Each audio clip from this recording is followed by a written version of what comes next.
பாசம் இச்சா சக்தியாகவும், அங்குசம் ஞான சக்தியாகவும், கரும்புவில் புஷ்ப பானங்கள் கிரியா சக்தியாகவும் செயல்படுகின்றன. சந்திரன், குபேரன், லோபாமுத்திரை, மன்மதன், அகத்தியர், நந்தி, சூரியன், திருமால், ஸ்கந்தன், சிவன், துர்வாசர் போன்றோர் இந்த அம்பிகையை உபாசித்தவர்களில் அதிமுக்கியமானவர்கள்.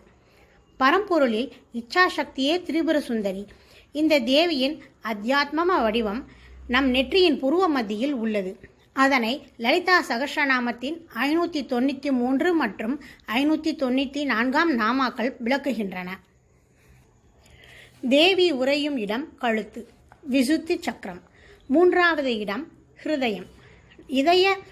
இதை லலிதா சகஸ்ரநாமத்தின் 591 மற்றும் 592, 595 மற்றும் 596, சிரஸ்திதா, சந்திரனிபா மற்றும் ஹிருதயஹஸ்தா,